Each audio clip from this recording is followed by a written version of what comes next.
is my DC 747 7 string. And I'm going to go ahead and do the cone head mod on the last string.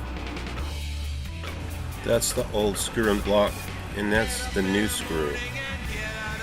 And that's where the block goes, and the screw that you notice to the right, the screw and block. So I removed that block and screw. And so this is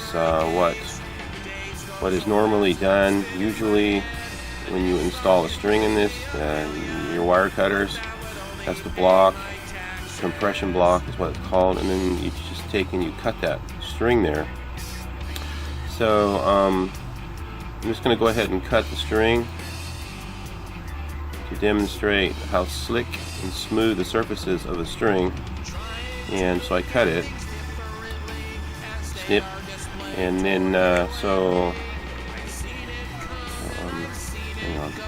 So then I notice how smooth it is, slick. So my point is that block and screw on the right side, as you see, the compression block is never strong enough to hold that slippery screw, so we're just going to throw it away. We're throwing that away. What a waste. And then so we're going to go ahead and proceed with cone head screw and not cutting the string, because as you see, the block just, it doesn't work for anybody. That compression block just does not hold that string at all. So we're gonna eliminate this method and go on with the cone head screw. So yeah, all right.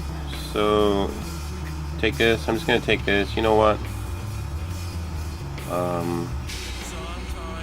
You know, and if you try to get this really tight and tighter, you can snap the block. The tighter you tighten it around that string, the worse it gets. You know, it's just really slick. I don't know why they would design something like that and expect it to work. I've seen so many designs not work. And this is another one of those types of designs that doesn't work. So yeah, we're gonna go ahead and proceed with the cone head mod. I'm gonna throw that away too. Just not gonna keep the that part. I'm just gonna throw it away. So anyways, so I'll pull out my string, and then we're gonna keep that donut piece on there. We're gonna keep it. So I'm gonna go ahead and put the screw, the cone head screw, in there.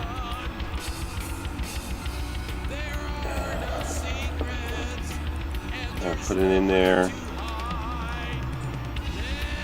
Essentially, it's the same kind of screw, a metric, but it has a tip on it that's in the shape of a cone, and it goes into the that little round donut. So the tip goes in that donut hole, or ball, or whatever you want to call it, and kind of snug it up. No reason to over tighten. You will not snap the block because you're not going to tighten it as much as the previous version. So as you notice, it's pretty snug, secure. Push the string down. Here's what it kind of looks like. I tried to use a flashlight, but so as usual, go under the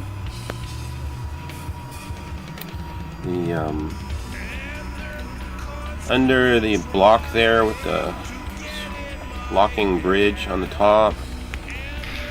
I just removed the cap. Make sure the screw is inside the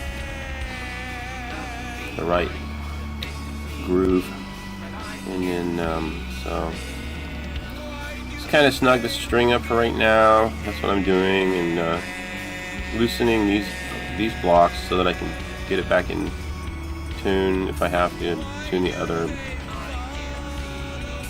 strings. And also be sure and get your lower fine tuners all leveled out somewhere in the middle area so you can fine tune it later.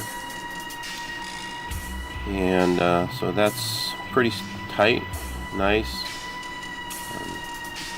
So I'll come back and snug these up later.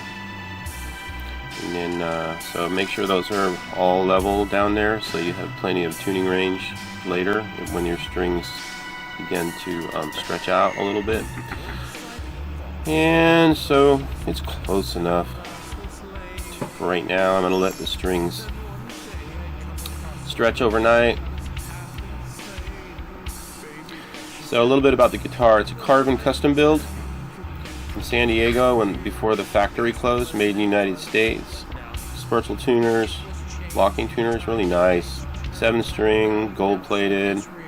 Has my name on it and the name of the guitar, DC 747, and it's has the abalone dot stainless frets. It has a really cool center.